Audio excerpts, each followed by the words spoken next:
Welcome to the Fan2Fan Podcast 5-Minute Frights, wherein, give or take 5 minutes, we'll try to share something creepy, kooky, mysterious, spooky, something fun and frightful that you can add to your to-watch queue as we all get ready for Halloween season. My name is Bernie Gonzalez, and on this episode, fellow co-host Pete Charbonneau and I are joined by fellow horror fan Graham, and we're talking about 1981's An American Werewolf in London.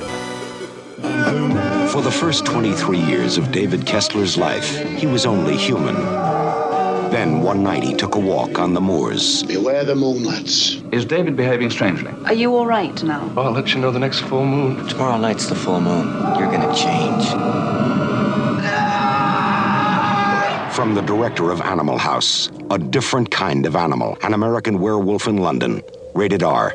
Yes, the classic of the genre.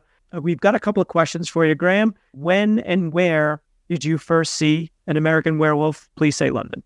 So I'm sure you'll remember when Comedy Central was pretty new on cable. What did they air? SNL replays, Kids in the Hall, and movies. They were doing American Werewolf in London, and I sat and watched it. I was pretty young, so I was scared of horror movies at that time because I remember my dad was always watching Friday the 13th movies, and I would walk in and get so scared, and they would haunt me. But, you know, this one, at least for the edited version, was pretty funny. I was really attracted to the nurse, and I loved the music. So then, of course, later on, I sought it out and watched it unedited when I was a little older. Yes, Jenny Agutter, certainly many fans amongst horror aficionados and American Werewolf in London fans, so for sure.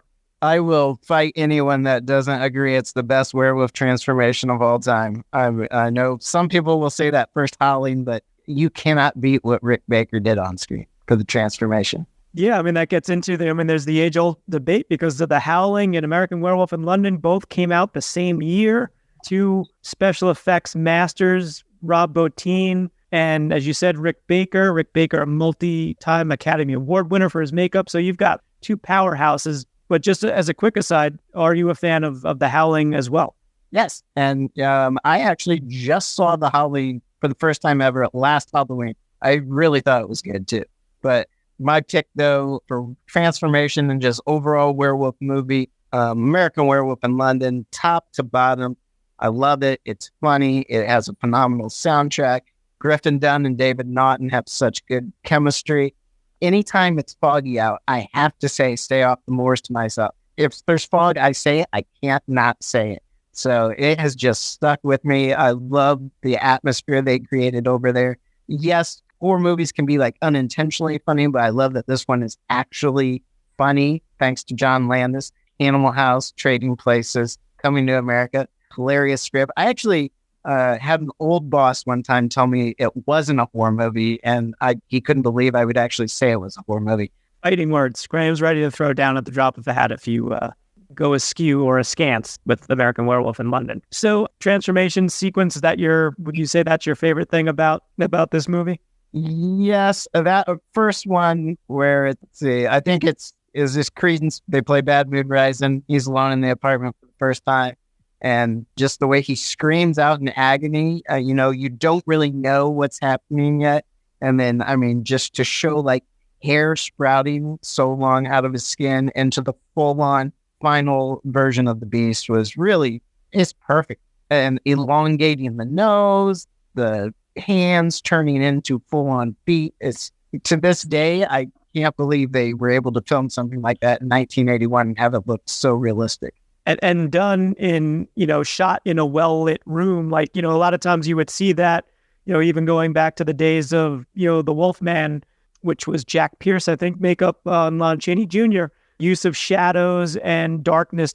I think Rob Bottin even mentioned this in the making of The Thing. Like, you use shadows to kind of cover up some of the things that might not look perfect on screen. So again, like you have to give props to Rick Baker for just being like, all right, full on lit apartment building. We're just showing it all. And you can't look away because I don't remember how long the transformation sequence is.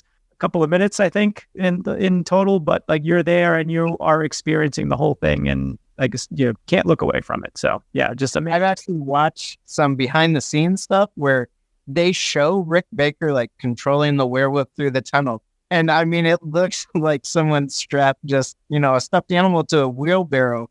It's really funny the way how real it looks on screen as opposed to what they were actually doing to make it look real.